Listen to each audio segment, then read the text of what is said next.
welcome to Riding Along, #1 resource for everything authentic writers development. If you've been keeping up with the series, you've probably seen it before. Go ahead and skip over it if you want, like 5 seconds. If you haven't seen it yet, grab your copy, How to Write a Book in 30 Days.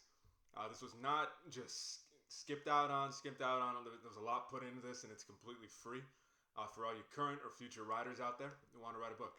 Check it out on the website, and like I said, grab your copy. Okay, so on today, I'm going to be really talking about writing well, the concept of writing well. And clearly it's pretty important because most people who venture into this, most people who do anything, want to do it well because it represents themselves. And in a sense, the valuation of their creation is directly tied to the person who's creating it. You know, it stands for you. It means something. So if you want to put some kind of respect into your work and you want to gain and get some respect back for what you did, if you want people to know what you're talking about and accomplish what you were trying to accomplish, that's writing well. And first and foremost, there's not really a step-by-step guide. It's really just a discussion with this. The first part I would say that we can get into is respect your reader. If you're not respecting your reader, you're never going to write well. If you don't treat them well before they even read you, you're creating an inviting place for them to spend their time. They're going to be engaged with your book for quite some time, or your writing in general. What's really going to call them there? What's so appealing about a place you like, right? Well, it appeals to you. It feels good to be there. It challenges you. It makes you kind of think sometimes, or it makes you not think. It just lets you turn off your mind and does some of the heavy lifting for you. You just sit there and you're just there, and everything is there for you, done for you. Or it's just a place where you feel like you get to be yourself. You kind of align with what's going on there, and this kind of comparison to physical places that you can exist and place yourself within. And comparing that to your book and your writing, that's what you're creating. You're creating these environments through words, through text on pages, on paper, digitally. There's a lot of writers out there who don't even touch books, who have no intention of getting a physical copy of their work done. And it's just as important. It really is. If you're writing well, you're doing that. And you're kind of you're calling readers there, and you're not advertising for it. You're not saying, oh, it's such a great book, come, such great writing this person has, or I have, come read it. No, just by the nature of it, it's magnetic. It draws people in. And some ways to really do that are to prioritize your reader's comprehension. If you're just telling a nice fictional tale, you don't have to write like you're doing an Oxford thesis. You don't have to use heretofore and henceforth. And I like those words. I wish I could use them more, but sometimes when you're writing stuff, if anything, it's less pressure on yourself. Okay, when you use words that your readers understand, when you don't take 10 years explaining something, I'm using hyperbole there, just exaggerating, when you can just get to the point in 10 minutes, when you can, or less, right?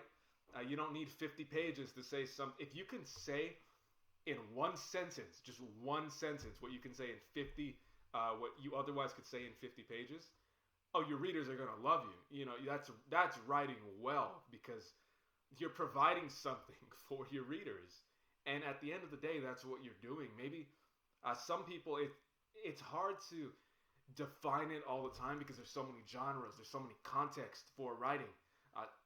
There's instruction manuals, that are just filled with writing that you never read.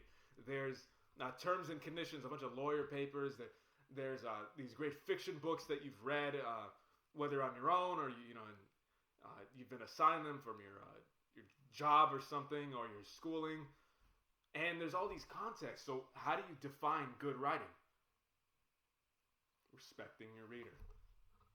Okay, it's something that your reader feels comfortable with, not necessarily just in how they're reacting to it. It doesn't mean it's just a breeze for them. They're not challenged in any way, especially in their thinking. But it's just something that has in mind that, oh, people are gonna understand this. You're not just writing it for yourself.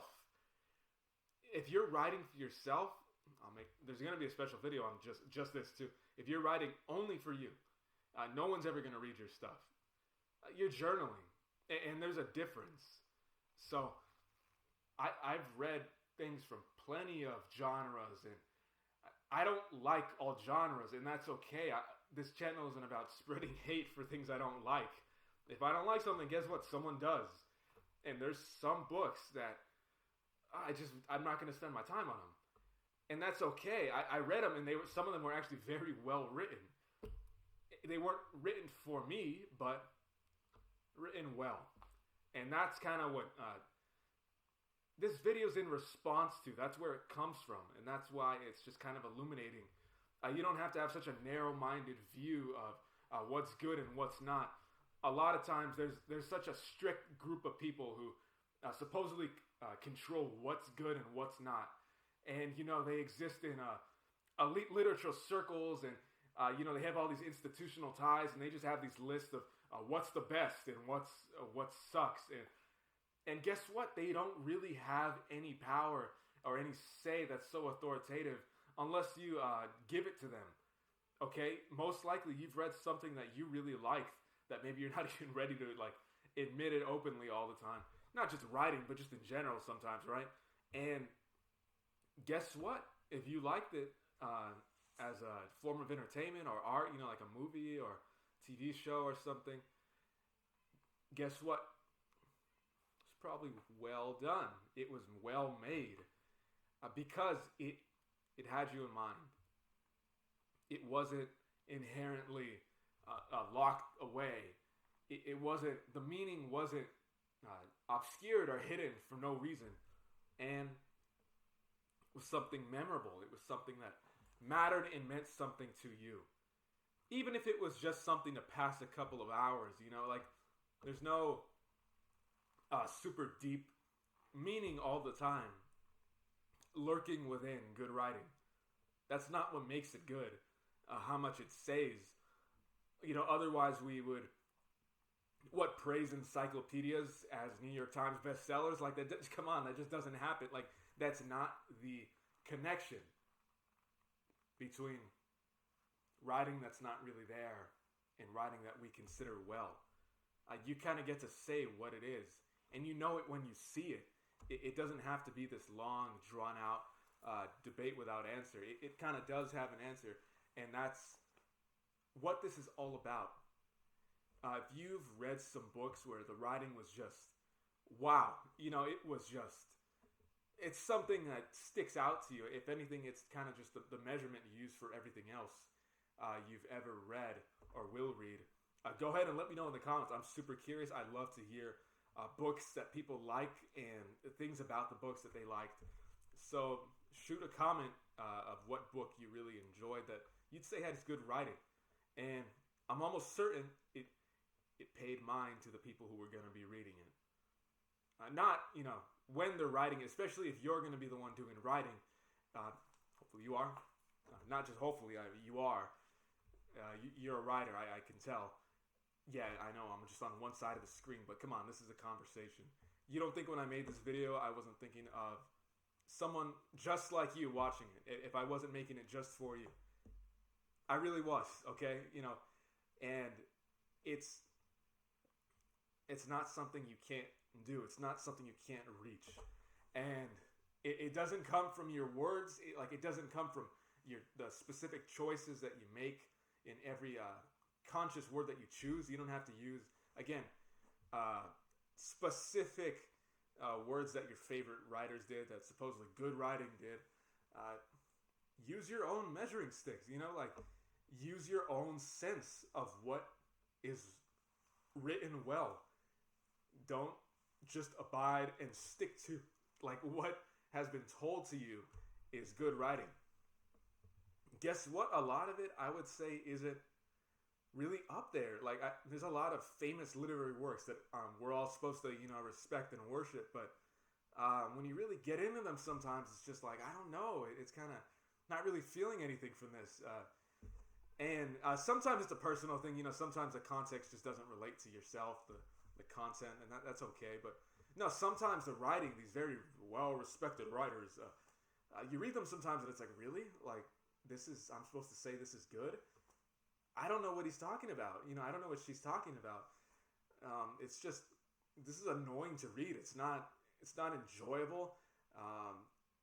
I feel like the writer thinks they're better or something. That's stuff that's very real. Those are very honest observations that you shouldn't just discredit. Pay attention to that compass inside you, that radar inside you that kind of tells you when you approached and are reacting to your average writing or bad writing. That's a big word, but loaded word, but or writing well writing. All right, so again, the core principle, again, there's not really steps, there's not really anything. It's just respect your reader, and everything that means will kind of follow along. Like, treat it like how you would, if you were going to respect someone that you were talking to. Apply that into how you're actually getting those words down, and you're going to see a difference. I promise you. Writing well will be something that you'll be completely capable of doing, and it's something you might already be well on the path to doing. You might be there. You might be closer than you think.